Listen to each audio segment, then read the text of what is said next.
Every time I go to work, there's a dead baby. They only needed one shot for them to deliver a dead baby because it was March and April of 2021 that all of a sudden we started having mothers come in. And no matter what gestation they were in, they were delivering dead babies. In the ones that are making it to birth, the babies, I've seen babies born without limbs, missing fingers and toes. There's babies that are born with respiratory issues, cardiac issues. There's been some that have had like 3 or 4 miscarriages. 3 or 4? Yes. Since 2021? Yes. I've asked other nurses, hey, will you speak out with me? You see these babies are being born dead. You know it's the COVID vaccine. Can you guess what they all tell me? I'm sorry, but I can't lose this job. So what they're saying is, I will sacrifice babies knowingly for money. One of my nurse friends said they went back and they checked because of my investigation. All of the fetal demise, the babies, she checked, and it was like 90% of the dead babies had mothers that had received the COVID vaccine. Finally got in there to take her off life support. She was tied up in restraints and she had had her teeth knocked out. What? Yeah. When they killed my mom, I told my brother, I said they messed with the wrong nurse. They shouldn't have killed our mother, and they will pay for this. So that's something I will never forget. This is the list of all the meds she was on. Yeah. On each and every That's position. enough to kill an entire army. So this woman, 42, was on these drugs. Yes. On all of them. Yes. And she said, I'm hungry, can you Yes. feed me? They denied. Yes. She had been denied water for 7 days. Because But what kind of animals I know. work there? I know. Big Pharma. Yeah.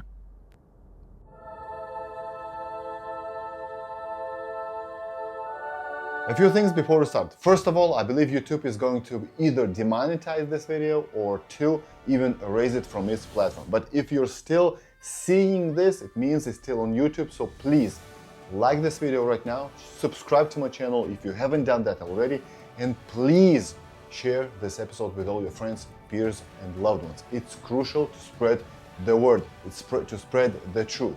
Number 2, guys, I don't have any sponsors. So if you want to support my work, please become a member of our community.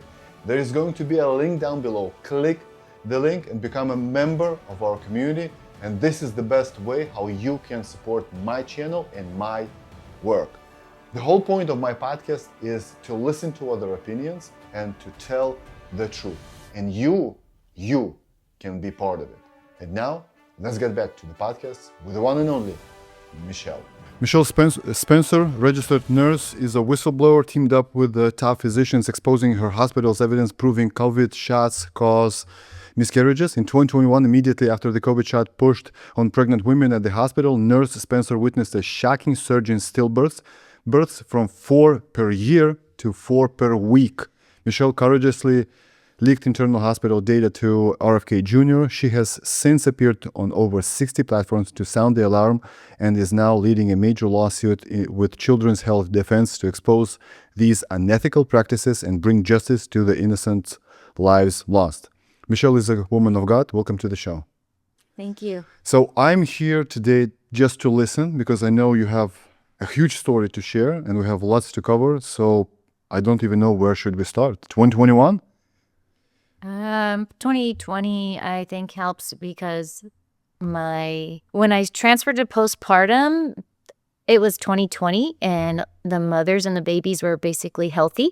And I was so happy to be there because I had previously worked on the cardiac unit. So I took care of a lot of elderly patients with heart conditions. And when I got transferred to postpartum, I was so happy because I was like, finally, I can take care of newborns, bring these healthy little lives into the world and be a part of that miracle happening. And then in 2021, the madness happened where all of a sudden they weren't healthy anymore. They were coming in, the mothers were coming in labor, and then they were delivering dead babies.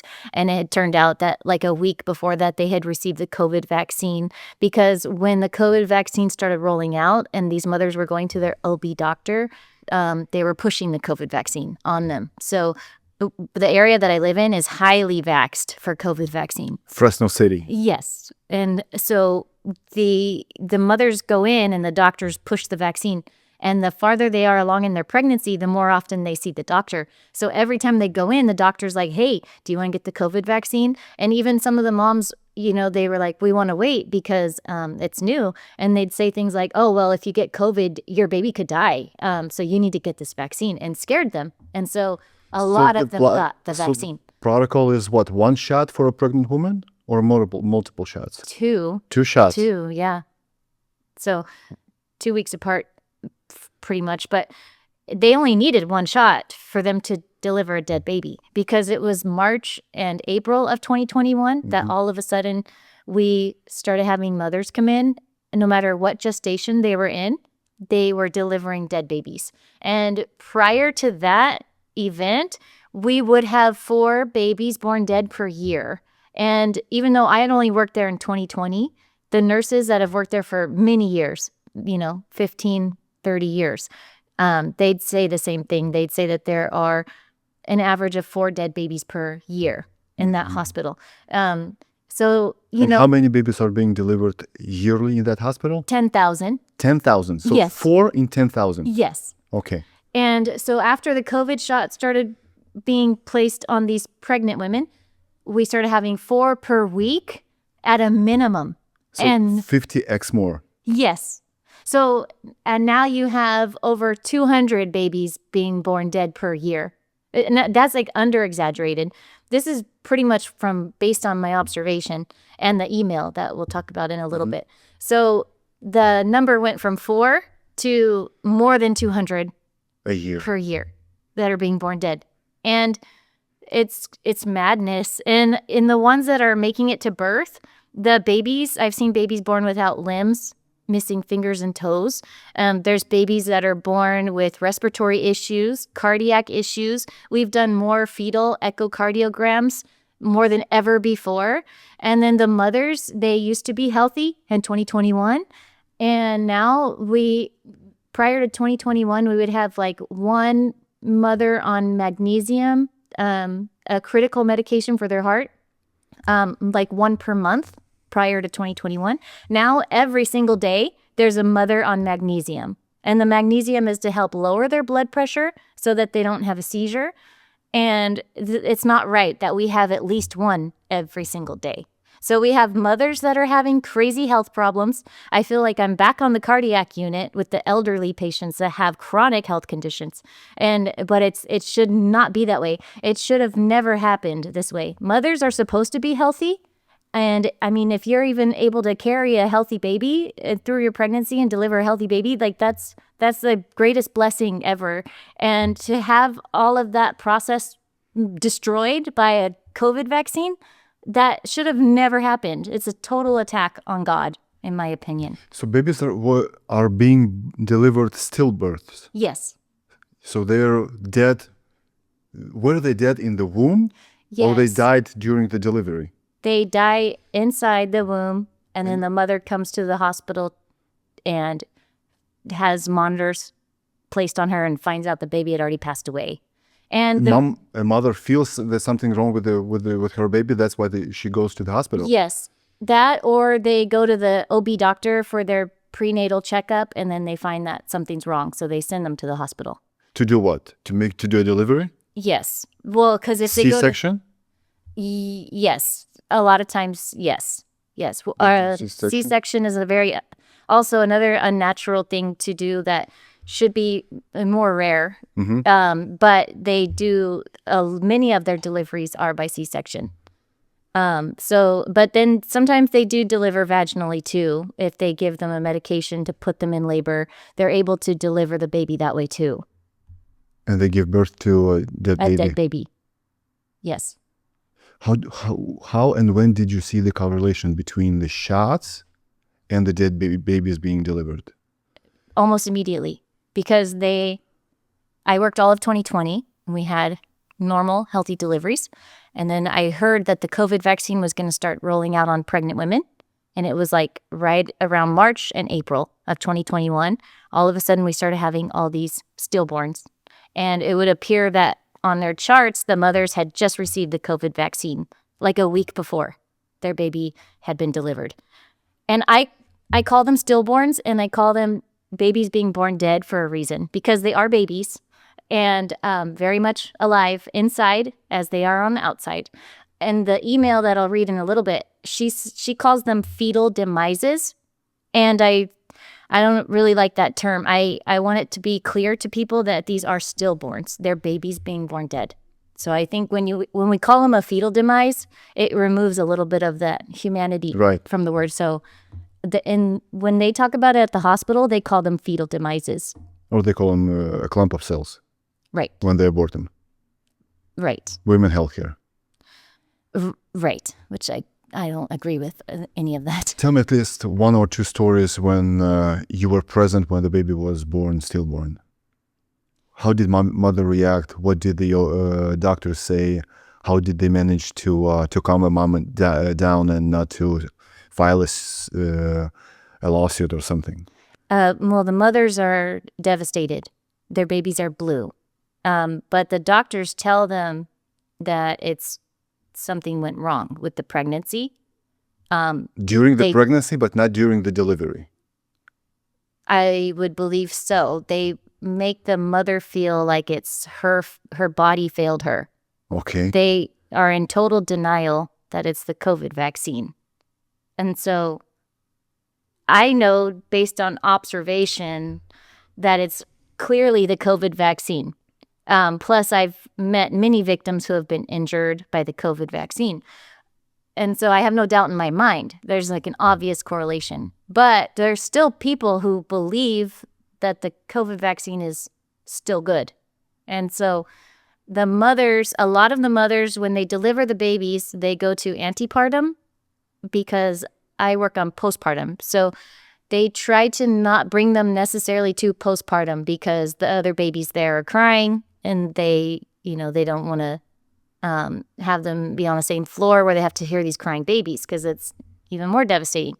So a lot of them go to antepartum, but a lot of them don't believe that. A lot of them think this is an isolated event. And so they think that they're the only one that this is happening to and that it's rare. Mm-hmm. They don't realize that when it happens to them, there's 4 other moms that week that also lost a baby. And I feel like that's a really important thing people need to understand. The babies are still dying. It's 2025, and they're still being born dead at a rate of 4 per week in this hospital. And it's happening in all of the states especially where they're highly vaxxed states. These are happening. And I know that because my friend, Dr. Thorpe from Florida, he's an OBGYN. He does remote work where he reads ultrasounds. And so he knows from ultrasound techs all over the United States that this is happening. The babies are being born dead, still, at an increased rate. Okay, so you still work at that hospital, right? Yes. So the first dead babies started being delivered since 2021. Have you ever had like a mother who delivered a dead baby in 2021 and another baby, let's say in 2023, 2024, 2025? I've seen that, not like personally like had the same patient, but we can see how many babies they have had and how many babies they have miscarried. And when you see the miscarriage rate, a lot of them miscarry in 2021 and on. So like if they have a baby recently, they might have a baby that they miscarried last year. We could see that on their chart. And yeah. That's also very increased. Yes, there's been some that have had like 3 or 4 miscarriages. 3 or 4? Yes. Since 2021? Yes. And they don't align one with another, shot with these miscarriages. They don't think that there's a correlation. I don't think so. What do dads do, fathers? Because mom is in labor. She's in pain. She's devastated. The hormones and etc. But dad is being present during the labor, and he sees that the baby is being born dead. How do they react? The same. They're equally devastated. I do remember one where the dad was at the bedside and they were both crying over the baby, and they just seem like they don't know what happened. And they don't ask questions? No, not really. Not enough. Really? Yeah. Yeah. Okay, so in 2021, what did you do exactly? So there's an email. Yes. So where do we start? First, we'll read the letter or your actions prior to that email? I can talk a little bit about it, and then I can read it. So 2021 went by, and it was madness because everybody it felt like I was living in a twilight zone. Everybody was walking around like talking about, oh, get your vaccine, or I got my COVID vaccine, and they're all wearing their green cards on their badge, which I felt like is a little discrimination, right? Because if you don't have a green card, then you're not vaccinated. Oh, you mean your colleagues? Yes. And so, you know, obviously I didn't have one of the green cards on my badge, but, and then, you know, they have their stickers and stuff. Like, it's like a cult. Right. And so, I kept working through 2021, and I saw these babies being born dead, which I didn't see the dead babies as much as what I could see was on the labor and delivery side. So you can, when you get there in the morning, you can see who's on the floor, and you can see if there's a baby being born dead in the labor and delivery floor. But it's not that they would come to me necessarily, but I could see the numbers and the gestation. So, anyway, so I would see that there's these babies dying. And prior to 2021, prior to the shots coming out, when I transferred to postpartum, I had to give a hepatitis B vaccine to a baby. And I didn't know much about this vaccine because prior to this, I had been like, I got my vaccines. I went through nursing school. I had to follow the rules, and I didn't really question it. And then when I gave this hepatitis B vaccine to this baby in 2020, I felt disgusted with myself. And I'll never forget that feeling in my gut. I was like, this is wrong. I don't feel comfortable doing this, and I don't necessarily know why, but I never want to do this again. And I told my mom that night. My mom was like my best friend. I talked to her every day. And so I told her that night, I said, I cannot do this. I can't poke these babies. That didn't feel right. I need to go back to the cardiac floor. And she said, do not quit. Those babies need you, and you're saving them. And so who knew that all of this would unfold, right? The next couple of years, the way it did. But those words that she said resonated with me for the following 5 years. So, I was like, okay, so how am I going to get out of this? Because I want to be on postpartum. I feel like God put me here, but I'm not going to poke these babies. So I have to get out of this somehow. So I kept going to work, and then 2021 was happening, and everybody's in their trance, you know, get your vaccine. That's all they thought about all of 2021. And then they told us, you have to get the COVID vaccine by October 15th, or you will be fired. And I was like, well, then fire me then, because I'm not getting that. I don't care what happens. Like, I'll figure it out. And, you know, I wasn't in the position to give up my job. I was the breadwinner. I have 3 kids. But I didn't care. I was like, I will figure it out. And then October came, and they were like, oh, just kidding. We're not going to fire you guys. Just, you have to test twice a week. And so I was like, okay, that's fine. And I'm like, but I'm not going to let anyone stick a thing up my nose, giving me lobotomies, you know, twice a week. So I'll fight that. And then whenever I'd have to go test, the guy would just hand me the Q-tip, and he would turn around. And I'm like, oh, okay. So I would just not even touch my nose, and I'd just give it back. I'm like, this is so dumb, this whole thing. And none of it made sense. And then 2021, November, my mom got sick. And I took her to the hospital, and for the next 2 weeks, my life was complete hell. They brutally murdered my mother. And what happened? I sent her to the hospital, and they said she had COVID, and she was short of breath and weak and sick, you know. And I said, make sure you tell them, do not give you remdesivir. Just, you need oxygen and fluids. And my mom was really brave and strong-willed. And so she told them when she got there, she said, don't give me remdesivir. And then she was in her 50s or 60s? 65. But she was like more energetic than any 20-year-old I know. Like, she was strong and healthy. And basically, like, I know they just kept her down. They took away her will to fight after. I felt like they were spraying a torch at her like she was some cockroach or something. That's how I feel like they treated her. And so, anyway, she told them, don't give me remdesivir. And at 2 a.m, they gave her remdesivir. And she didn't know. And there was a pill or a IV? It's an IV drug that shuts down all of your organs, and it's very toxic. And I didn't know everything about remdesivir yet. I just knew that my mom could not handle medications. She didn't even like to take ibuprofen. And so I knew that all she needed was fluids and oxygen just to help her, some support so she could get stronger and just get better. And instead So they told her that was fluids? When they I gave don't her know if they remdesivir. told her because they gave it to her at 2 a.m. And then She was asleep? I'm thinking she was probably asleep. And That's so, insane. yeah, I know it's totally insane. And it totally violates her rights to informed consent. And she had already said, don't give her that.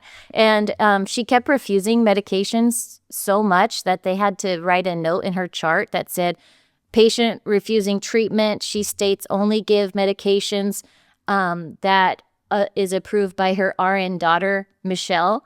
And they gave her all these medications anyway. And so they just didn't listen to her, to a word that she said. And I kept saying, hey, I'm a nurse. I can take care of my mother. Just let me come in. I'll help, And You brought her not to your hospital, to the other hospital, right? Different different okay. one.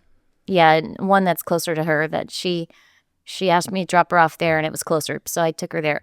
It was St. Agnes. But so I dropped her off and 4 days go by and I didn't realize that she's on remdesivir. They kept saying, oh, she's going to get better. She'll come home in a couple days. And when I would talk to her, she seemed strong and she seemed like she was getting better. On day 4, she stopped answering my calls, stopped texting me back. And I finally got a hold of a doctor and I said, what are you giving her? And she named off all these medications. And she said, remdesivir. And I said, my mom said not to give that to her. Why did you give that to her? And she said, oh, well, it's our policy or our protocol. And I said, well, don't give her any more. And she said, well, she got her last dose today. And so my heart sank. I knew that my mom was going to die from that medication. And the next 2 weeks were absolute hell. And then I kept begging to be there to help save my mom. Her oxygen needs kept increasing. My mom was becoming more and more just delusional because she's in the hospital and she's confused. And then when they finally let me in, after they told me so many times, you can't come in, it's our policy, she had lost 30 pounds. She was pale and bruised and all skin and bones, and she was laying in her mess, and she had caked blood on her lips. Her hair was all matted. No one gave one crap about her in that hospital. And it was a nightmare. Awful nightmare. So when the next day, they ended up putting her on a ventilator, and then the next day I went in there to take my mom off life support, and the whole experience was awful. So when they killed my mom, I told my brother, I said, they messed with the wrong nurse. They shouldn't have killed our mother, and they will pay for this. I said, I don't know how, but I'm going to expose this hospital system for the evil that it is. And they shouldn't have killed our mother. And I spoke that out loud to him, and I meant every word that I said. And so then I just went on this mission, and I met Heidi in there when my mom was sick. My friend Heidi had gotten a hold of me and had told me all about remdesivir at the same time. And so we have collected a lot of victim family members that have gone through the same thing. And so Heidi's been on this mission to really help these victims or these loved ones. And then I was joining that mission too with her to help. But then I kept going to work. I wanted to quit when my mom was killed, but I heard my mom saying, do not quit. Those babies need you and you're saving them. So I kept going to work, and it was 2022. The babies. What was the cause of the death? What did they say? They called it COVID. It wasn't COVID. It was they murdered her. When I finally got in there to take her off life support, she was tied up in restraints and she had her teeth knocked out. What? Yeah. Yeah. How? Why? Because when they ventilated her, they shoved a metal tube down her throat to put her on the ventilator, and she obviously wasn't sedated enough. So they tied her down and they knocked out her teeth. Literally? Yes. So that's something I will never forget. So that's why I'm doing exactly what I'm doing now. And I will never stop. But her heart stopped or her lungs collapsed? Everything failed. All her organs failed. She was on life support. How many drugs was she on? Oh, God, so many. I didn't. More than a dozen? Oh, yeah. Yeah. They're all similar. There's another case. Her name is Grace Shahara, and I think she was in Wisconsin. Wisconsin, yes. Yeah, with Down syndrome. Yes. They did the same thing to her. They gave her all the drugs, and it's the same. It's a protocol that they do to these victims. They're murdering them, and But do you think they're doing this willingly, or they're just following the rules? That's it, and they don't both. care about the result because they Both. see that the patient is not getting better; it's getting worse. Right. And these nurses and these doctors, they're getting paid a lot of money. And to them, it's just a job. And when they speak up, they're punished. They're reprimanded. And I've done so much speaking out for these babies that I've asked other nurses, hey, will you speak out with me? You see these babies are being born dead. You know it's the COVID vaccine. Can you guess what they all tell me? No. They all say, I'm sorry, but I can't lose this job. I need this job. So what they're saying is, I will sacrifice babies knowingly for money. Guys and gals, there are a lot of discussions. What was the greatest speech of all time? Some might say MLK, I have a dream. Others might say Muhammad Ali. Someone might say Michael Jordan, Kobe Bryant, Tony Robbins, right? But if you have read the Bible, you know that the greatest speech of all times was the one depicted in the Gospel of Matthew, Sermon on the Mount. If you haven't ever read this speech, that's an incredible thing to do right now for you. Even if you're an atheist, even if you don't believe in Jesus Christ, if you don't believe in God, please just open the Bible, find it on YouTube or find it on Google. Just type in Sermon on the Mount and just read it. It's a very, very short speech, but it's incredible. Blessed are the poor, for theirs is the kingdom of heaven. Guys, this episode is brought to you by Alpha and Omega, by the one and only Jesus Christ. If you ever feel helpless, please turn to God, turn to Jesus Christ, and you will find salvation. And now, let's get back to the podcast.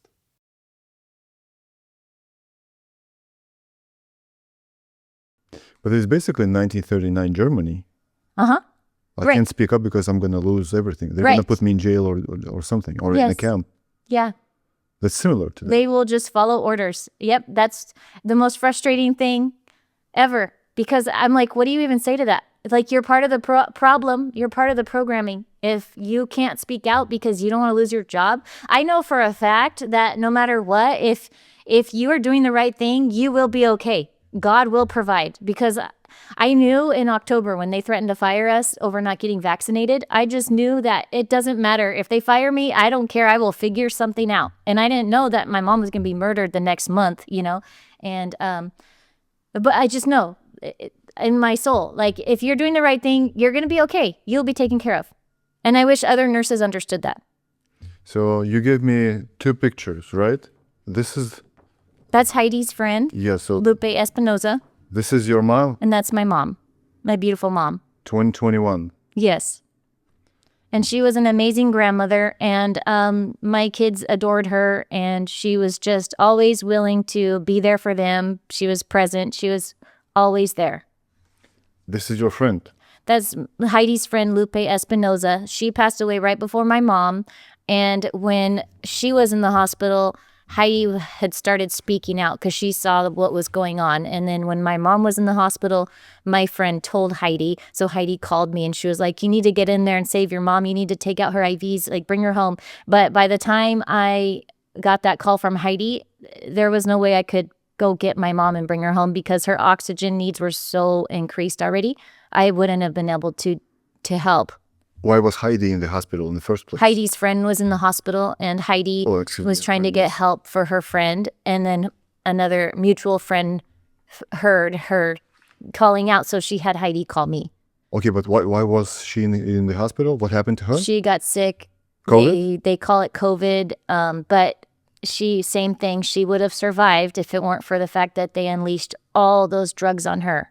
And she was what, 30s? 42. 42. Maybe a little bit older, 40, 45, something like that. This is the list of all the meds she was on Yeah. each and every That's position. enough to kill an entire army. So this woman, 42, was on these drugs, Yes. on all of them. Yes. It's like what, 100 positions? Yeah. 100 namings? Yes. They're killing people for Yeah, but money. some of them, let's say, sodium chloride, okay. There's fentanyl, Glucose chewable tablet, okay. barcinetib, which is like technically a chemo drug. Fentanyl. Mm-hmm. Fentanyl. Why? Exactly. sedate? Why? Yeah, to sedate her, but why? All she needed was oxygen and fluids. She didn't need to be drugged. So her, And when they're in there alone, they don't have an advocate for them, and then they're being drugged to death. They're confused, they're disoriented, and then they strip them of their dignity, so they lose their will to fight. They starve them. It's awful. It was awful. I will never forget. they starve people? Yes. Why? And how do they do it? Just not providing food at all? Yeah. It's like, I'm hungry? No? Yes. They're telling them no? Yes. How come? How can they do that? They did. 1,000,000 times.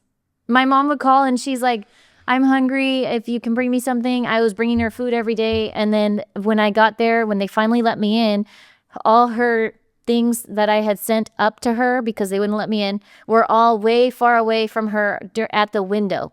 And she hadn't even been able to access them. On top of that, her husband was in there too. I dropped them off together and he was 3 doors down from her. And I kept saying, hey, they're married. Can you put them in the same room? They can help each other out. And they said, oh, no, we don't do that here. We don't share rooms. And that was a lie because they totally share rooms. We have patient family members who shared rooms. And like there was a father and son and the father passed away.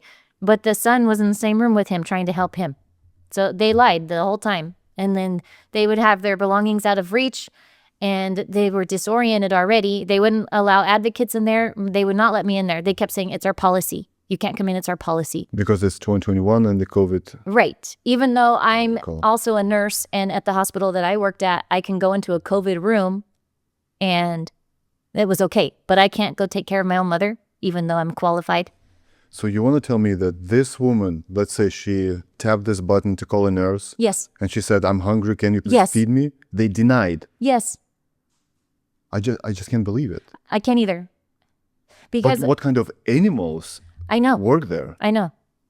And when I finally got to come in, my mom saw me. She laid eyes on me when first time seeing me in 2 weeks.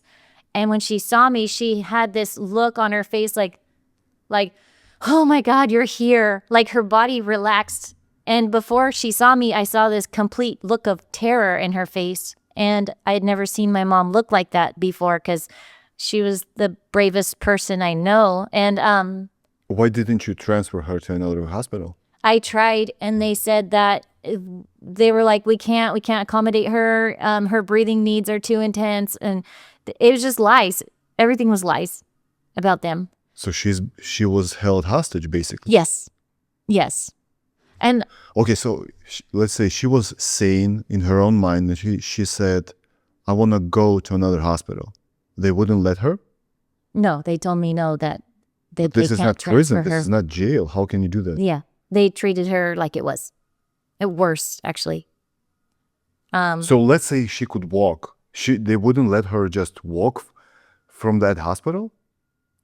Stand up and go? She couldn't walk at that point. But let's say she could, or other patients could.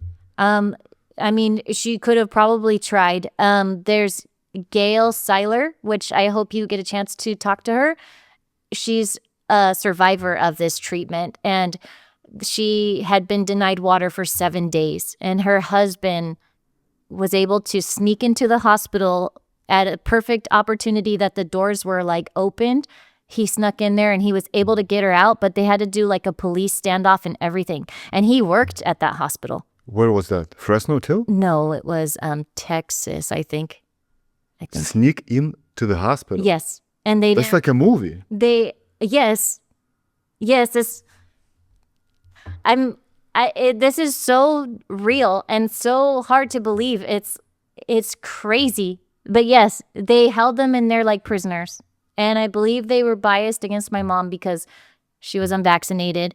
I believe they felt like, well, she did this to herself because she didn't get the COVID vaccine. Because every time the doctor would call, she'd ask me, why didn't your mom get the COVID vaccine? And I said, she can't get vaccines. She's allergic. But then I'm like, why does it even matter? Right. And yeah, and I think they just, the minute she walked in, they just put a target on her. She's unvaccinated, so throw her in the back, let her die. To teach everybody a lesson. So that woman, Gail, she was denied water for 7 days. Yes. Yeah. She asked for water. I'm thirsty. And Yes. she said no? Yes. For what reason? For I don't know what reason. I don't know. So let's say for 7 days, how many nurses, different nurses, 4 different nurses worked with her? And all of them said no? Yes.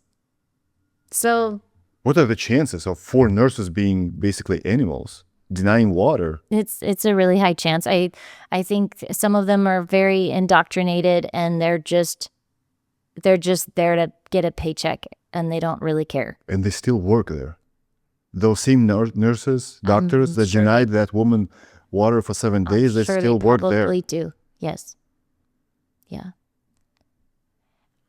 A lot of It's nurses. really hard to believe. Do you understand that? Yes, and when growing up with my mom, she was always taking care of somebody. She always had a family member, and that she had one had a stroke, one had dementia, and she would help them, and she never expected like money for this. She was happy to help, and so I grew up watching her take care of people.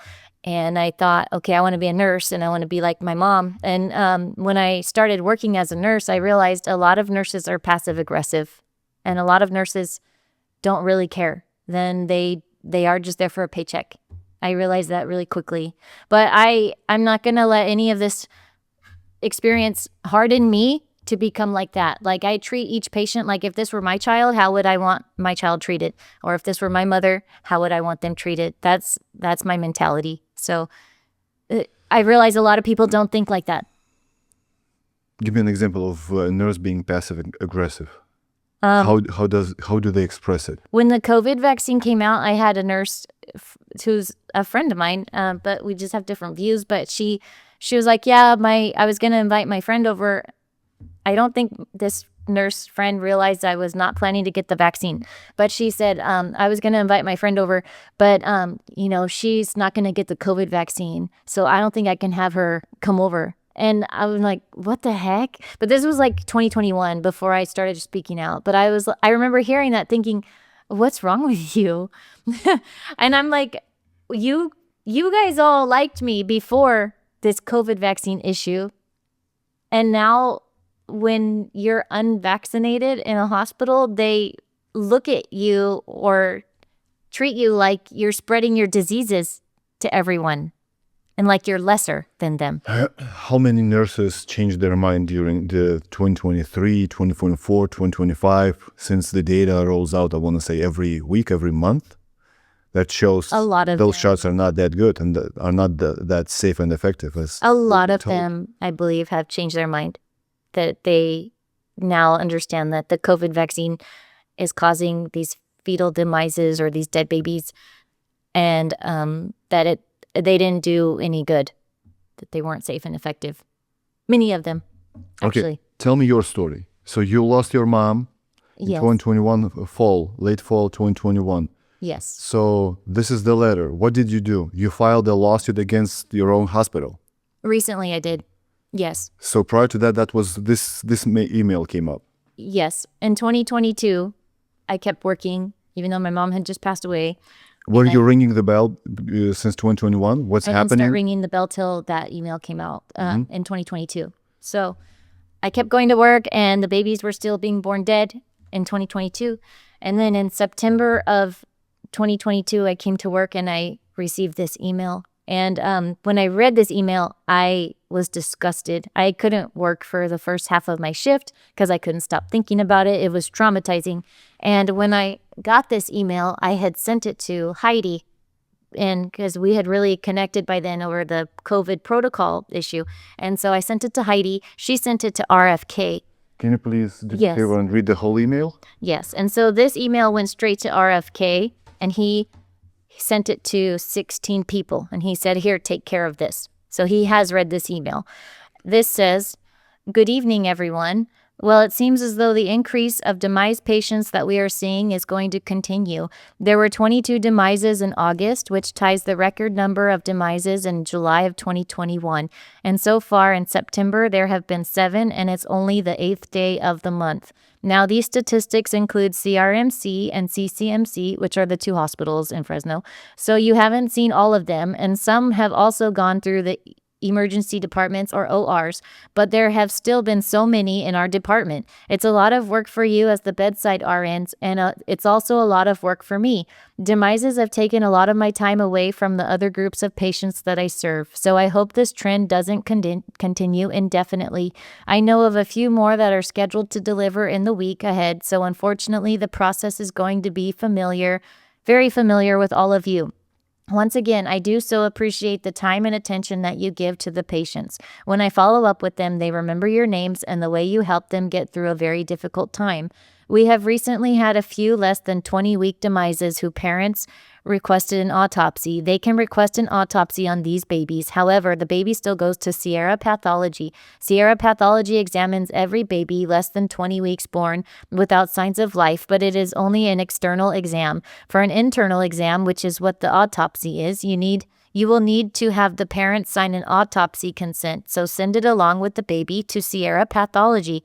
September 3rd, there was a miscarriage patient that delivered an L&D.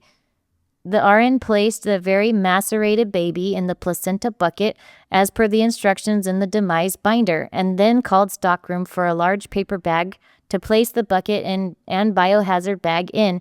Stockroom told her that she couldn't place the baby in a bucket and bag and had to put the baby in an infant body bag, which she did. She had the clerk call for Traction to pick the baby up, which the clerk did.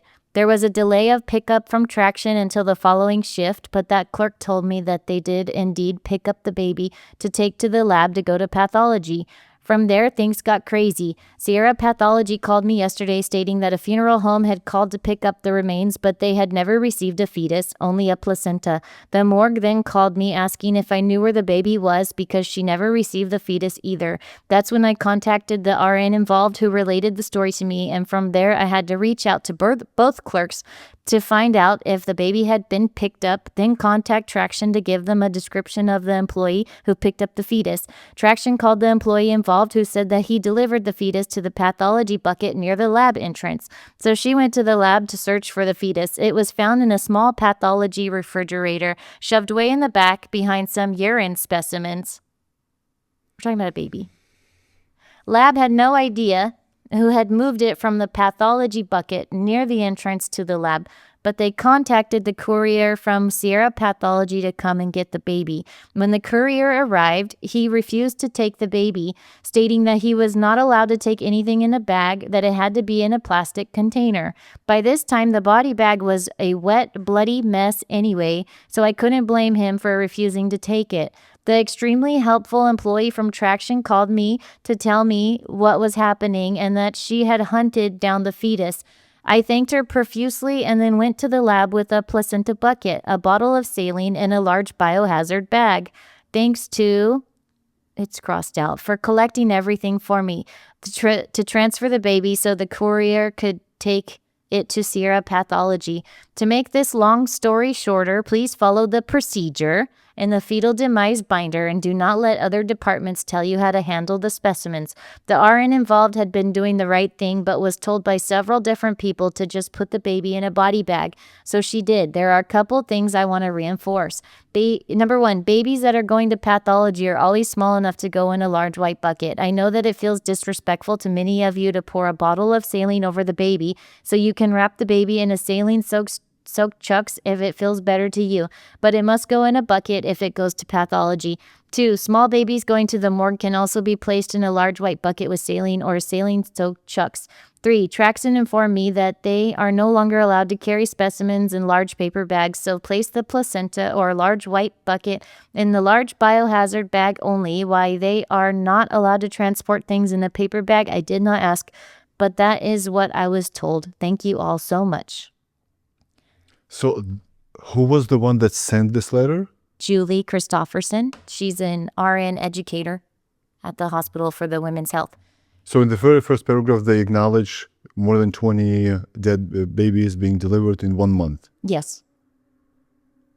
Okay, so you got this email and it led you to do what? I sent it to RFK and he sent it to a team. So I started receiving phone calls from different investigative reporters. I said, hey, they would say, can you talk about this email that you received? And so I said, yeah, sure, of course.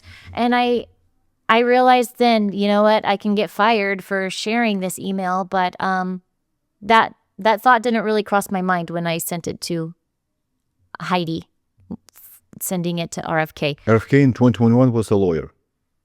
He was the CEO of Children's Health Defense. And that was in 2022 when this was sent to him. So I started being called to go and talk about this email. And so I ended up going on Del Bigtree, and I ended up in the Died Suddenly documentary talking about this. And then my workplace saw that I had been speaking about it. So they called me into their office to investigate me, and they investigated me for 40 minutes.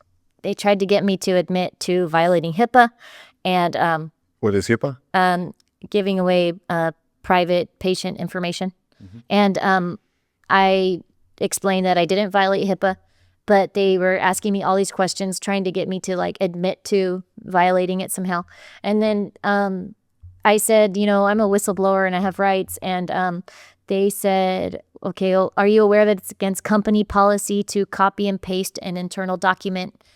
And I'm like, I'm so sick of policies, right? When should policy ever override human life? Like, just use your humanity. And anyway, I said back to them, why are you investigating why I copy and pasted an email? You guys need to be investigating why babies are dying. Right. And so they were like, well, you can go back to work. And I'm like, I can go back to work? What? Like, I thought I was going to get fired that day. So not only did I think I was going to get fired in October prior, then I was like, now I'm going to get fired for sharing this email. And then they didn't fire me. And I was like, there's a reason they didn't fire me. Because if they fired me, this would come out big time. And so when I said I'm a whistleblower, it would be like retaliation against a whistleblower. And so then the next month was December. The investigation was December 4th. And then December 22nd, I was supposed to receive a retention bonus for remaining employed during COVID. They had promised this bonus to all these nurses as long as you were employed during that time. December 22nd came. All the nurses around me were like, oh yeah, we got our bonus. We're going to go Christmas shopping, or we're going to pay off our bills or whatever. And then I'm like, that's funny. I didn't get one. And so I called the human resources lady, the same one that investigated me. And I said, hey, I noticed I didn't get a bonus. Something wrong? And she was like, oh yeah, we decided not to give it to you because you broke the rules. You shared that email. And I said, that sounds like retaliation to me. She was like, no, it's not retaliation. It was based on our discretion, because we demoted you or something. And I'm like, how is that not retaliation? Yeah, right. It didn't add up. But then I was like, okay, that's fine. I see how it is, right? And then how big was the bonus? Take a guess. Just pick any number. Guess. Actually, think about the most evil number that you can think of. 666. Yes, just add a 6. 6,066. Okay. 6666. 6,000. 6,666 dollars. Really? Yes. Literally. Yes. I promise you. This story, I feel like you can't make this up. You can't. And so I'm like, when I realized it was that number, I was like, you know what? I don't want your evil money. It's okay, And then, so I kept working, and I realized they're not going to fire me for sharing this email. And so people kept saying, hey, can you talk about this email? Because at this point, everybody's like waking up, sort of, that the COVID vaccine is harming people. People were sick. People are dying of cancer, all kinds of stuff. And so I just kept sharing the information about my work. And so a lot of people were hearing my story. So that was a couple years ago. So we're in 2025 now. And during all of this time, I still didn't like giving hepatitis B vaccines. So I found a way out of that. I started giving mothers informed consent. I said, hey, you don't have hepatitis B. The only way your baby could get hepatitis B is if you had it, or if your baby has sex with someone who has hepatitis B.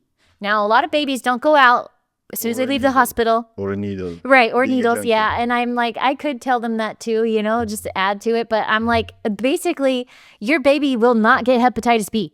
You don't get it from crawling around, putting dirt in your mouth. It's literally sexual transmission or dirty drug needles, heroin, stuff like that. Babies don't normally do that, right?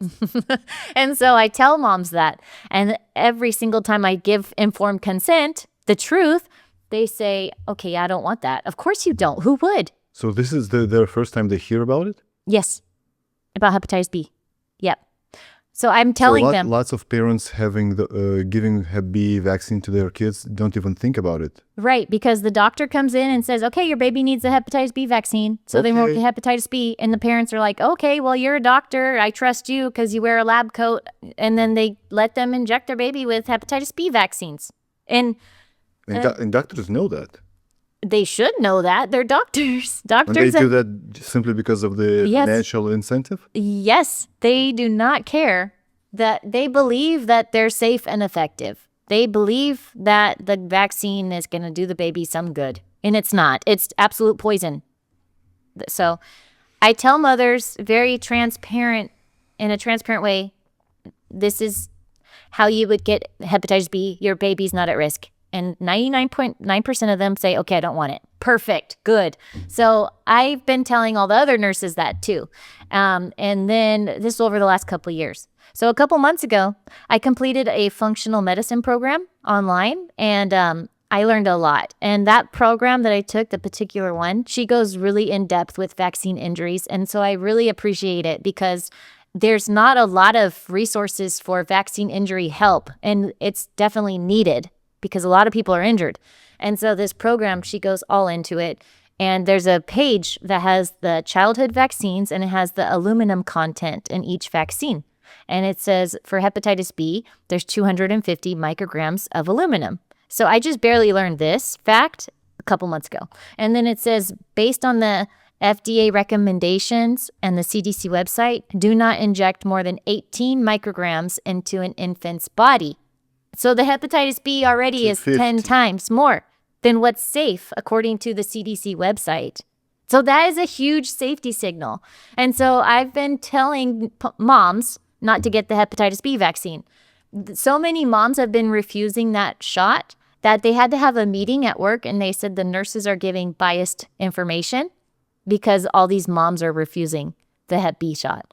I'm like, that's so beautiful to hear, because that means I've been telling all these nurses about the hepatitis B, and a lot of the nurses are even trying to get out of it now too, because they're uncomfortable giving it, because I've been pounding it into their brain.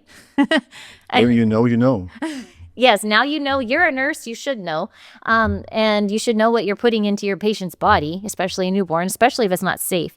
And so a couple months ago, a family member complained and said that this nurse, Michelle, is giving biased information. She's giving misinformation. She's talking these mothers out of giving the hepatitis B vaccine. She told my sister that the only way your baby can get hepatitis B is if she has sex with someone who has hepatitis B. And so my boss called me into her office, and she told me all that right now, the complaint. And I said, yes, that's true. And I think my boss was like expecting me to say, oh, I didn't do that or something. And I was like, yeah, that's true. I said, every time a nurse gives an injection of hepatitis B vaccine, they are chemically assaulting that baby. They are giving 250 micrograms of aluminum when the FDA says do not give more than 18 micrograms. And my boss looked at me and she said, it's not about your beliefs, Michelle. It's about what's required of you per the institution. No, but this is science. I know. FDA says 18. You're giving 250. But that's science. I know. I've said no. Every time a nurse gives that shot, they are chemically assaulting a baby. We were taught to do no harm. This is causing harm. And she said, again, I know you have your beliefs, Michelle, but you need to do what's required of you per the institution. Does that not sound like follow the orders? So I was so frustrated. And she's what? She's the manager? manager of the entire Is women's she a doctor floor. herself? No, she's a nurse. Okay. But of the entire women's floor, the labor and delivery floor, the antepartum and postpartum, and all of women's health in there, she's the manager, the top one. And so she said, if you have questions, you can go to the head pediatrician and you can give her your information. I said, okay, I'll do that. I went to the head pediatrician and I told her exactly what I just told my boss. And she said, oh, no, the aluminum in those shots isn't the same one on that paper that you just showed me. It's not a neurotoxin. I'm sorry, but which aluminum is not a neurotoxin? I was so confused. But Why aluminum is needed in the first place? right. It's a heavy metal. It's a preservative for the vaccine, Yes. right? Yeah, they say it's a preservative. So, but it's a heavy metal. It doesn't belong in your body. It's a heavy metal. You don't need it in your brain. And to give 10 times the safe dose to every newborn that doesn't need it, it's craziness. I don't even have the words for this madness. So a parent can be investigated for not giving their child a vaccine, but a parent cannot be investigated if he's giving all the vaccine to his Correct. child, right? But Yeah. this is not informed consent for that baby. Yeah. Because a baby is an individual. Yes, he's like 2 days old or 2 months, 2 years old. Yeah. A baby cannot make a decision, but it will affect his or her life in the future. Exactly. And if you were to spoon feed that amount of aluminum into a baby's mouth, you would go to jail for poisoning your baby. For 250 micrograms. Yes. So Yes. you can't eat it, but you can inject it. Yes, that's what they do. Make it make sense. It doesn't make sense. It will never make sense. And bottom line is, you cannot pay me enough to harm a baby. You can't. And that's how every single nurse should think. So we're taught if a drug is too much, the dose is too high, and you question that, you're supposed to ask questions because you want to make sure it's safe for the patient. So that's exactly what I'm doing. So let's say a baby is being born, let's say 10 pounds, and another baby is born, let's say 6 pounds. Right. They're getting the same Right. vaccine, the same amount of all the ingredients. Yes. 6 pounds and 10 pounds. Yes, there's a big difference there. Yes. And they're getting the same dose. And that paper, that particular one from my functional nursing program, it says for an 8-pound baby, do not give more than 18 micrograms. Mm-hmm. So, yeah, it's So if crazy. it's 6 pounds, it's 20% less of the body weight. Right. So it's like 15 So micrograms. the dose is more, But they're yes. still getting 250. Yes. Make it make sense. Yes. It doesn't make sense. And then when you go to the doctor for the well visits, they give more shots. By the time the baby's like 6 years old, they give like 70 shots now. And every single shot has aluminum. Some of them have mercury. Yeah, but there are multiple shots in one shot. Right. And some have formaldehyde and polysorbate 80, all this toxic stuff that you don't put in a living body. Formaldehyde, sure, you can put it in a dead body to preserve their body, make them look waxy, but you don't put that in a living being. So you want to tell me that the science can't figure out another preservative, more safe preservative than mercury, aluminum, and formaldehyde? They don't want to. If this was about health, they would not do this in the first place. This isn't about health. It's about control and money. Have you ever seen a side effect instantly after giving a vaccine to a kid?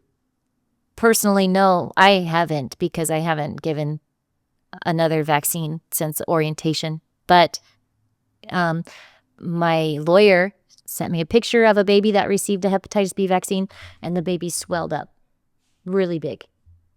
And what happened next? The baby died. But there's another whistleblower A few days old. Yes. And there's another whistleblower that she said she works in the NICU, and anytime they were going to give a vaccine, they'd have to have the crash cart nearby because they knew the baby would possibly decline. So there's definitely instances where that's happened. But like, I don't give vaccines. I talk to mothers. I give them informed consent so they don't end up getting the vaccine. So newborns have to receive Hep B and DTaP? Or DTaP is not for newborns, Right but now, a they just few give months old. Yeah, it's when they're a little bit older. They right now in the hospital, they give hepatitis B vaccines. So they also give vitamin K shots as soon as they're born, which are also very toxic and unnecessary and possibly dangerous.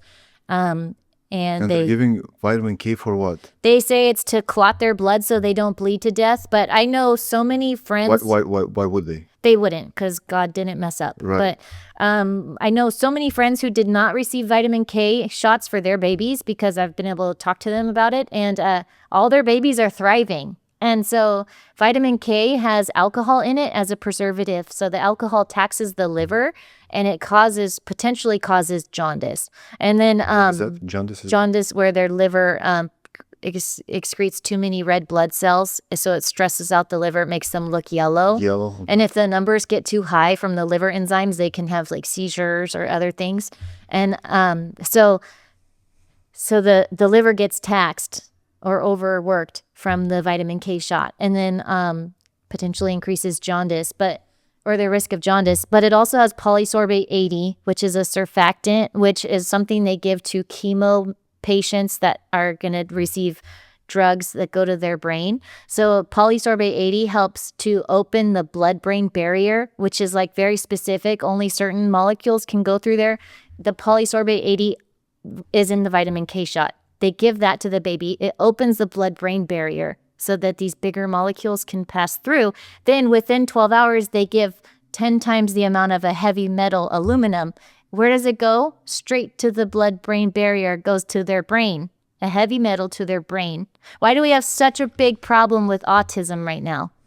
What's the official reason why they put polysorbate 80 in that They shot? say it's a preservative for the vitamin K. Why don't they put it in food? Let's say yogurt. It's a preservative. It's cool. They probably do put it in some foods, but they put it in Miralax.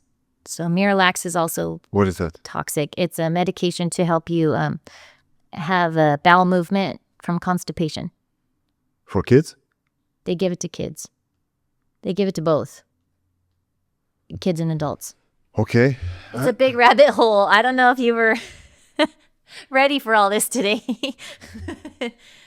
So, but there's more. Please continue. Okay. So after that meeting with my boss, I was beyond frustrated because I was like, you know what? I've been speaking out about the babies, the COVID vaccine, hepatitis B shots. All they're doing is like harming these people. And it's really frustrating. And so I called Mary Holland, who is the CEO of Children's Health Defense now, because RFK is now the government, HHS. Yeah. And so Mary Holland, I called her and I said, hey, I need help over here in California. I'm going crazy with this whole hepatitis B madness. Like they want me to give it and they keep, just telling me that I have to do what's required of them or whatever. It's crazy. I'm like, can you please send me a lawyer? And so she called Greg Glaser from California, and he's amazing. He's already fought cases like this, like vaccine injury type cases before. And he called me and I told him my story. And then he wrote a letter to Children's Health Defense. And he said that, we have this mission to help save these children, bring awareness to vaccine injuries, help them. Will you fund a lawsuit for Michelle to go fight this issue?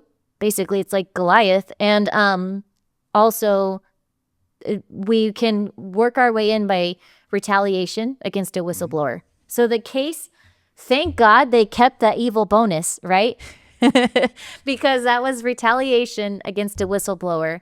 $6,000, $6,666 is pennies to them. That's nothing, but it was like their way of taking a jab at me. Right. Like, oh, you're not going to get your bonus because you spoke out. And how dare you? And make sure other nurses don't speak out because they'll see what happened to me. So I'm so glad they did that, because now my attorney, he filed a complaint for retaliation against a whistleblower and unethical business practices because they are continuing to hide the data about dead babies. So they haven't... What do you mean they're hiding the data? Because they have an obligation to report this public health issue where there's a huge increase in dead babies. So if you were to say, like, if all these mothers that were pregnant came to their OB doctor and all of a sudden they're like, oh, take this vitamin C tablet because it'll help, make you healthier or whatever and help your baby. And all these mothers start taking this vitamin C tablet and then all of a sudden their babies start dying. Just like what happened in 2021. you know right away they'd be like, oh my God, stop taking that vitamin. There's a problem here. So that happened in 2021, and the hospital didn't do anything to alert the public to stop this problem. So it's like unethical workplace practices. And then on top of that, I've complained to California Department of Public Health. I've complained to the California Labor Board, and complained to Fresno Police Department all about the dead baby numbers and like what's happening. And all three of those entities have totally not written my complaint down anywhere. So California Department of Public Health, I wrote the complaint myself by hand. I took a picture of my complaint and I gave it to them. They said, you have to write it down by hand, and they type it up later.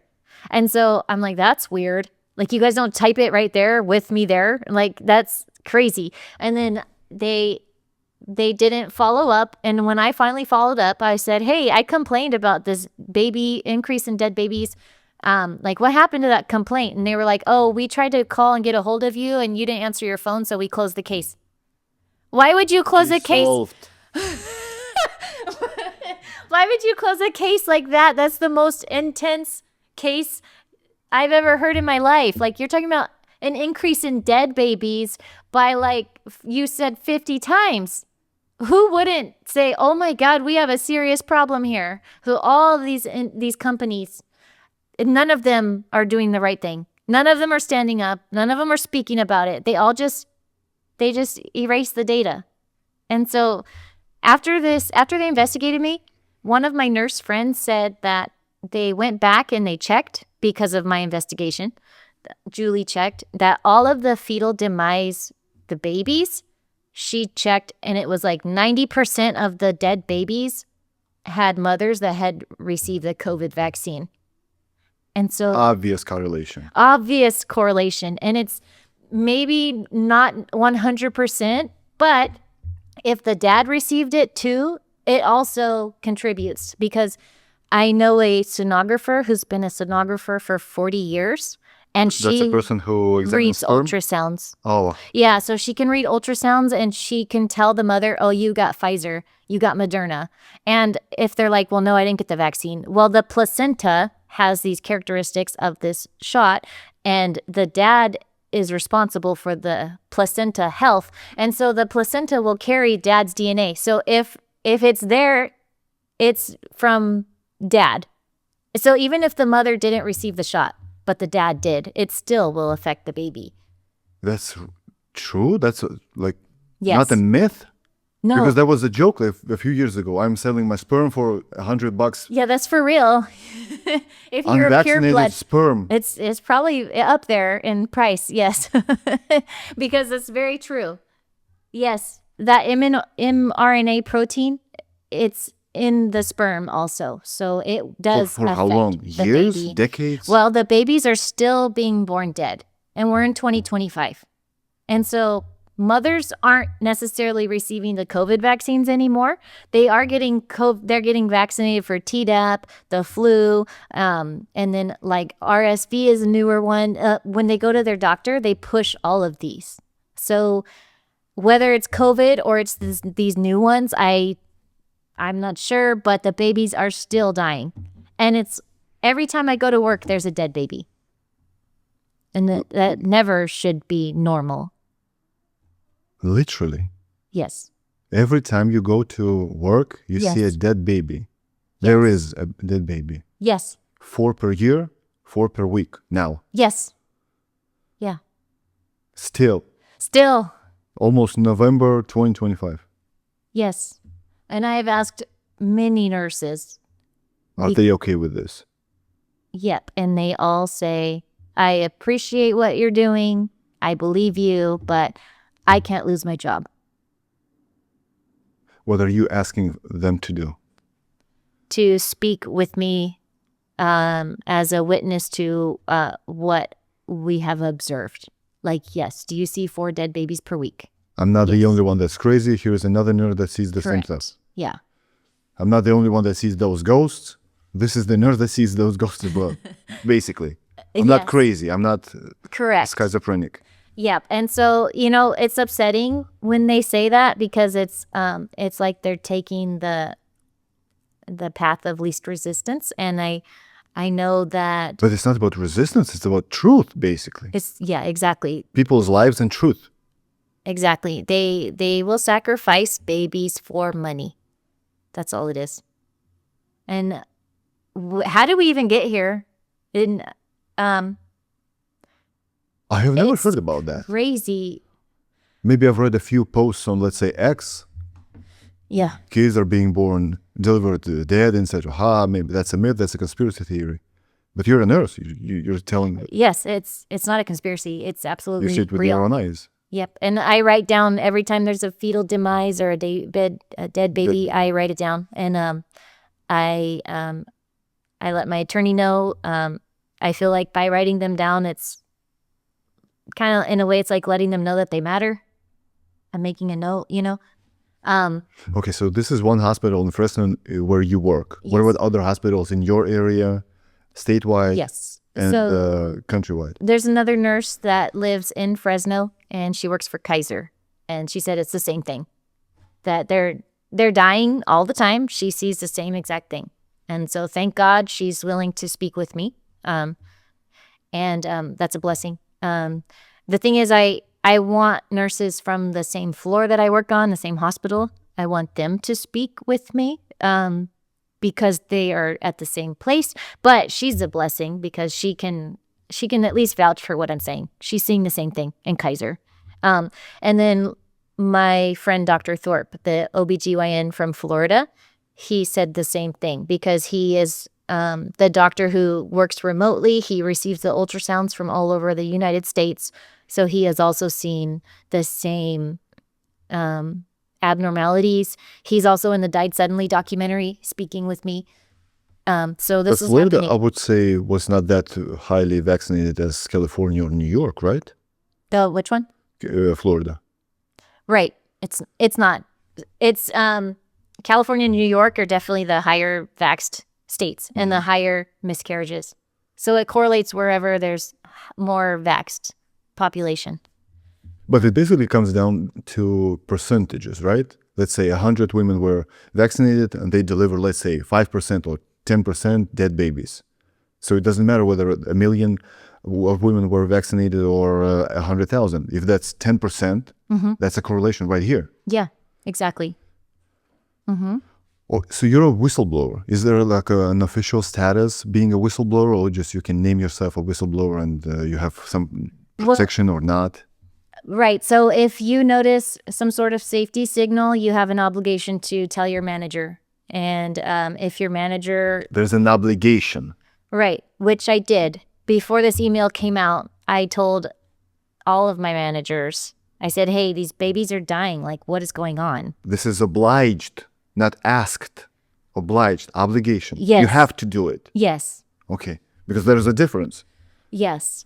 But none of the other nurses felt obligated, apparently. But I did. I alerted my managers. I've said many times, hey, why are these babies dying? What's going on? This isn't normal.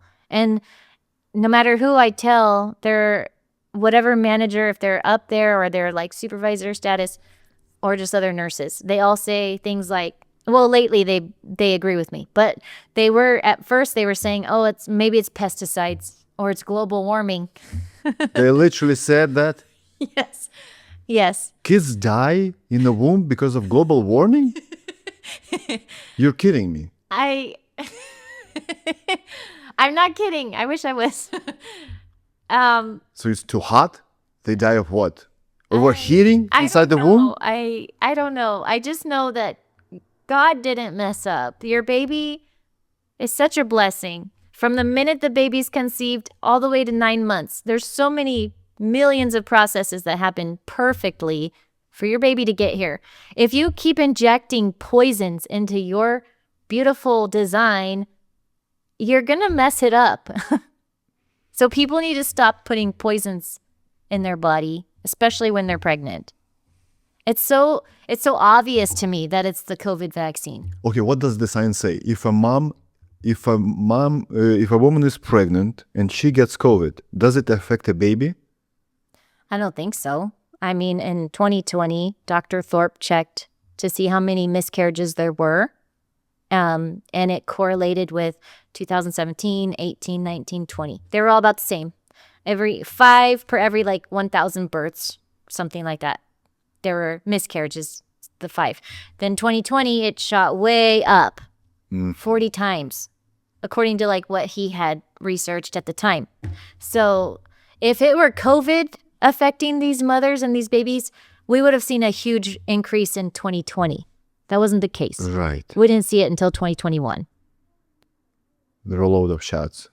Yes, after the rollout. It was like after March. Okay, let's say a mom delivers a baby and she has COVID during the delivery, and baby can get COVID when he or she is 1 or 2 days old.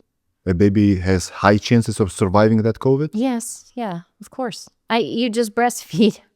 That's it. The best cure. Yes. So why would women do the shots?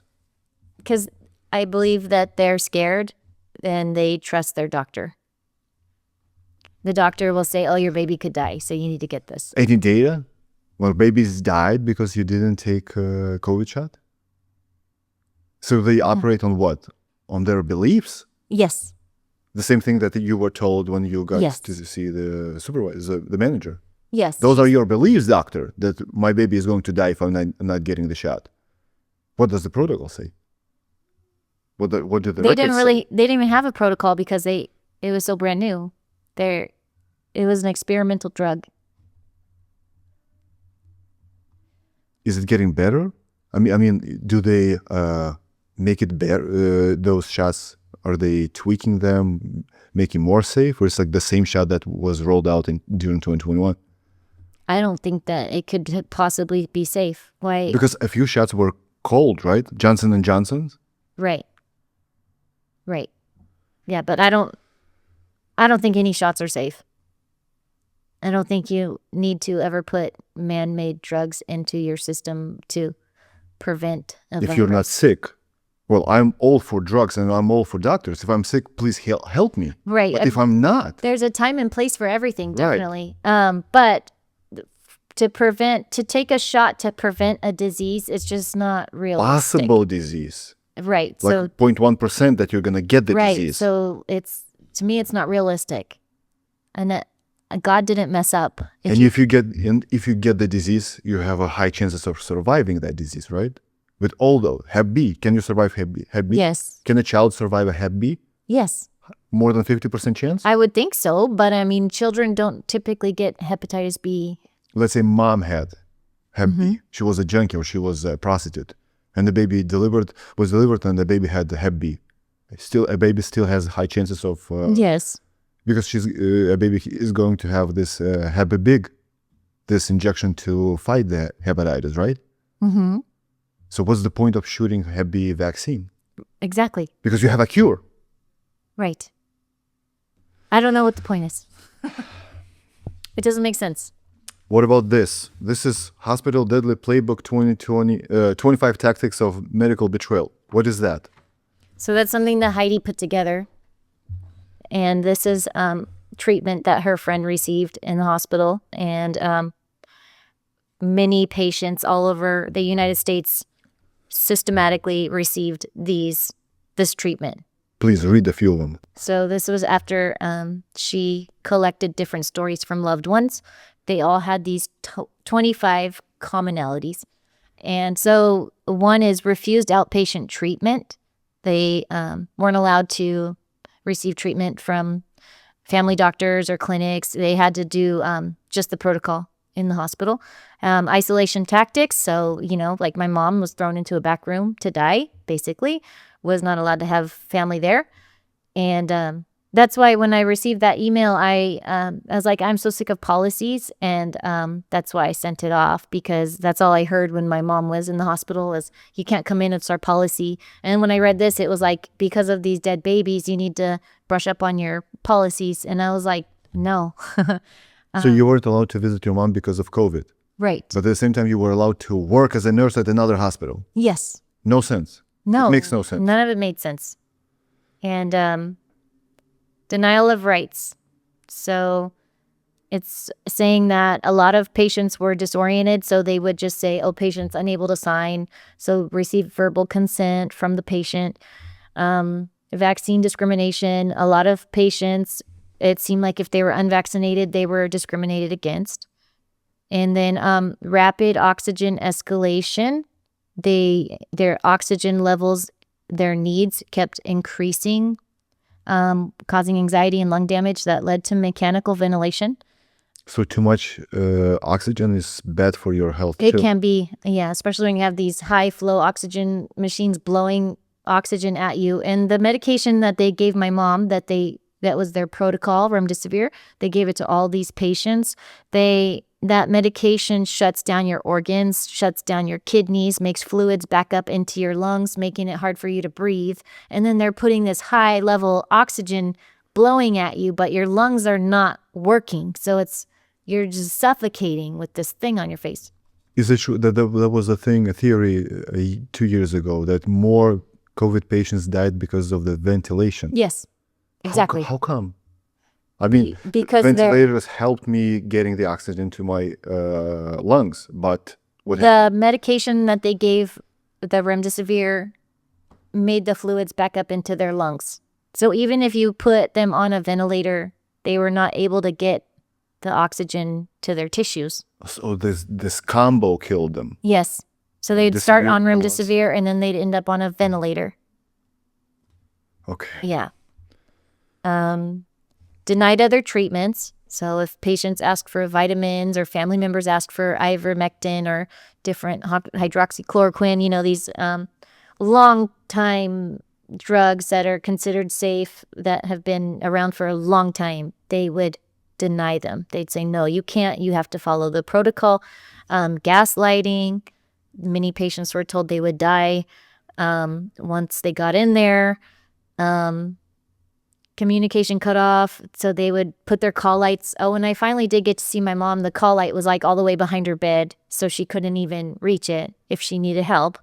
And they did it on purpose. Yes. And so they wouldn't let me in, and then they hid all her things. Yeah, they did. Sedation and overdose. They would heavily drug them using Ativan, midazolam, Haldol, lorazepam, all these really intense medications, so that it was just causing them more disorientation.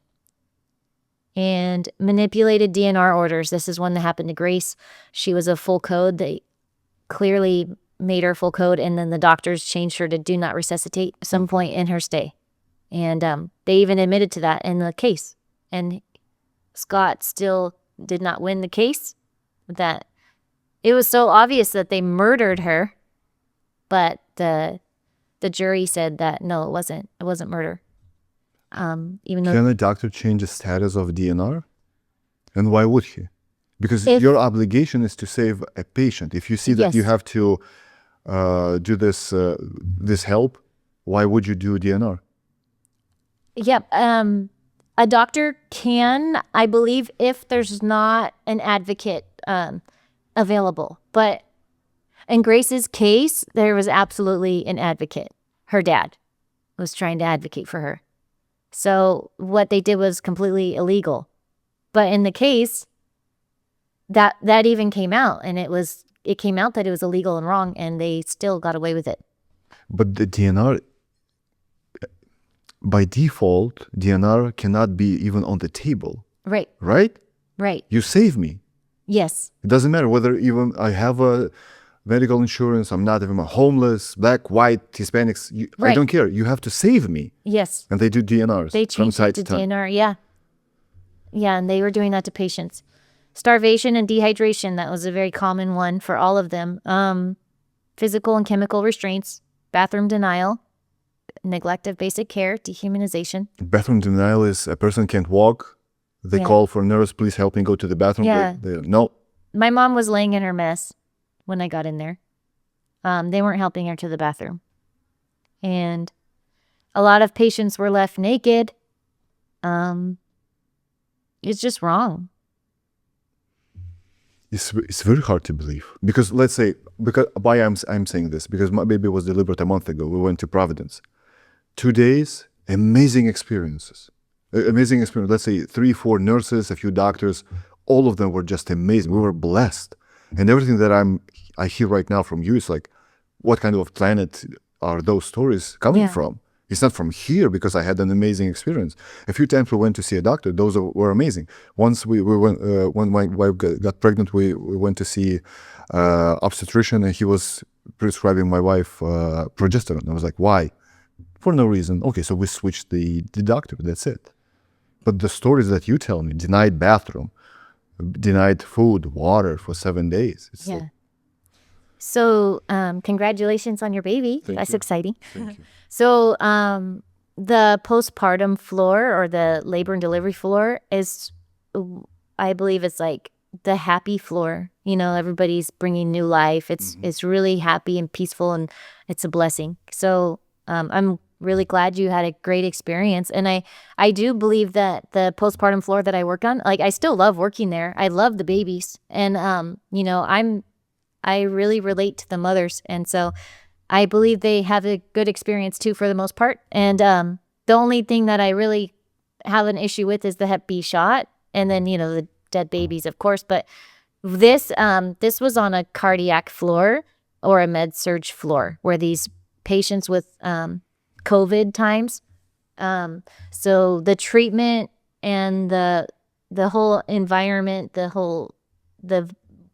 environment of that floor, the population of the patients and all that was so different. I may understand them denying, let's say, the horse dewormer, ivermectin, but denying water or bathroom or food? Yeah, they did that. Basically dehumanizing. Yes. So where are you at right now? What are you waiting for? What are the next steps? Is there a chance, is there a way my audience can help you doing something? Well, I mean, it's been a crazy couple of years, and I still have hope. Which kind of seems crazy, but I work at a wellness clinic too. So I work part-time at the hospital, and then I have my kids, and I work at a wellness clinic where we treat vaccine injuries. And so we do a lot of amazing things. And the guy that I work with, he has a sensory room for autistic kids, and it's pretty amazing in there too. And he has some like red laser therapy and an infrared sauna. And so I just love it there, because it's all about healing, like holistically. And that's in Fresno, California. So the next step, though, for this case is my attorney just filed a complaint a couple months ago, after Children's Health Defense agreed to pay for this lawsuit, which is the biggest blessing ever. Because even the fact that I was able to even have a lawsuit come from this is so, it's just the chances of it happening are like 1 in a million. And so the fact that Children's Health Defense is going to help pay, I'm just so grateful. It's like hundreds of thousands of dollars? Yes. Yeah. And I'm just so grateful for that. That's such a blessing that I can go fight for this. I can get the word out. I can still continue to help these moms and babies. Where do they get their money from? The Children's Health Defense? Different sponsors. They're a nonprofit, so they have different, they have like Del Big Tree, who they work with, and they have documentaries that I'm sure they make money from those things. They have different conventions going on all the time. You know, they're just a big law firm. I believe they're actually here. They're in this area, Children's Health Defense, around LA. So they're just being super helpful for doing that. And the next step in the case is the complaint was filed. So our first date that we go to court is like December 13th. And I'm not really sure what's going to happen necessarily on that day, but that's like our first official day. But it's going to last years and years. Yes. Why do you think they didn't fire you still? Because it would be really expensive for them to fire me. If they fire me, then it'll look like they're really retaliating big time, firing a whistleblower. It's illegal. So on top of that, I think they don't want the word to get out. They think that the COVID vaccine is still doing more good than harm somehow. And so I think if they fire me, that this information would get out in the mainstream media, everybody would know that the babies are still dying. So What's winning for you? What is a win for you in this case? to stop all the childhood vaccines. You know that that's impossible.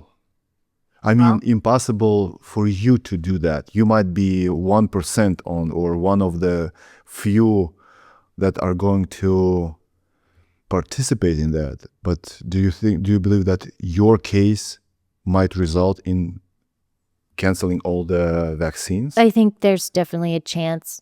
And my end goal here too is at least to wake up parents, because your babies don't need vaccines.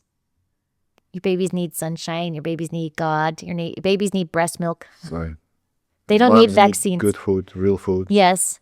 And I mean, we need to rebuild the family unit. The dads need to support the moms, and the moms need to be there for their kids. And it's all backwards right now. But your babies do not need vaccines. Okay, so a win for you is all the vaccines being canceled. But a win for you in that case you strive for what?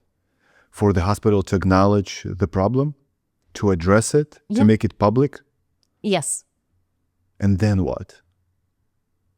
Well, the truth needs to come out. So yeah, for them to acknowledge that the COVID vaccine definitely harmed these babies, and a lot of lives were lost because of that, because of the vaccines that they pushed while moms were pregnant. But if they do that, there's going to be dozens of lawsuits. They're going to bankrupt this hospital, right? Pretty much. I'm not saying this is bad, good or bad. It's just the possible. Well, yeah, I mean, possibility. it's the Goliath. I mean, this has been happening for so long. America has been poisoned for so long. And the truth needs to come out. Parents need to wake up. Stop putting poisons in your baby. Your baby doesn't need vaccines. And so. We're 10 months with the new administration. Any changes In the what? with new administration? New White House, new cabinets, RFK being the head of HHS. Do you see any changes? Well, a couple months ago, RFK and Trump announced that the hepatitis B vaccine is basically ridiculous. It's a sexually transmitted disease. And why are we giving it to infants? Trump said that. And he said he recommends that we start giving it to kids when they're 12 instead of a newborn. Years or months? 12 years. Okay. And even though part of that is true, part of it's not true. We shouldn't give it to 12-year-olds either. But if we can at least wait and not give it to infants, okay, that's a small change. And so I see a win there. You better give them condoms. The 12-year-olds? Yeah, sure, if 12-year-olds are doing that, but If they're getting the vax, they're thinking they're either junkies or having promiscuous sex. right, which I don't know a lot of 12-year-olds that do that either. Right. But for sure, if they're doing that, yes, condoms could be the answer. But that's not even very likely to happen either. But at least if we hold off until they're at least 12, that's that many infants that aren't receiving 250 micrograms of aluminum Okay, but unnecessarily. but that was said by Trump. Yes. Any changes? No So he changes. said like a said it. phrase, and that's it. Nothing has changed. Correct. Kids are still being parents Babies are still being recommended. receiving it. Yes. And then, I mean, So it's just talks. it's talk. The press conference didn't really make it to mainstream media. It was all over Facebook. But, I mean, we've been silenced by mainstream media this whole time. So HHS has CDC under it and FDA under it, right? So what RFK Jr. has to do to make Hep B vaccines out of the plan? I'm pretty sure he could just remove it. I don't.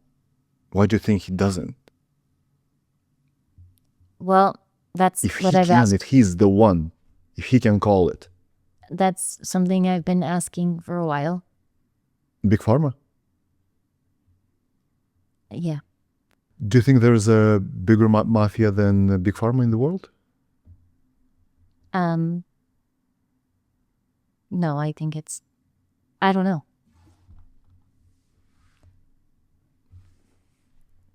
Is there any way my audience can help you do something? Just share this video, spread the message, spread the word. Yeah, for sure. Spread the word. Because I was going to stop speaking out as much for a little bit. And my attorney said, no, keep speaking out. People want to hear what you have to say. He said people need to know that the babies are still dying. Because ultimately it needs to stop. And so keep sharing. And people don't realize that they're still dying. And then parents who lose a baby don't realize that this is happening over and over again. The heartbreaking part is they think it's just them. And so they feel alone. And then they probably feel ashamed. They probably feel like guilty, like something went wrong with them. They don't realize that they were lied to and that they took something while they were pregnant that they shouldn't have taken and that now they lost their baby. So I want them to understand that this is happening a lot. It's not an isolated event. You're not alone. Yes. Do you imagine what kind of chaos can it bring if, let's say, your one that hospital that you work in, they admit that because of these shots, dead babies were delivered 40 times, 50 times more. Can you imagine the chaos that the parents can cause? Yeah. We're not talking about just the lawsuits. find No out one the cares truth. about the money. Right. If they find out the truth, yes. There's a saying that there was this German philosopher named Arthur Schopenhauer, yes. who said at first the truth is ridiculed, then it's violently opposed, and then it's accepted as self-evident. So right now, I kind of believe we're in the first stage or the second stage. First, you're being still ridiculed? Ridiculed and then violently opposed. So once the truth really starts coming out, yes, these parents are going to hopefully start fighting back.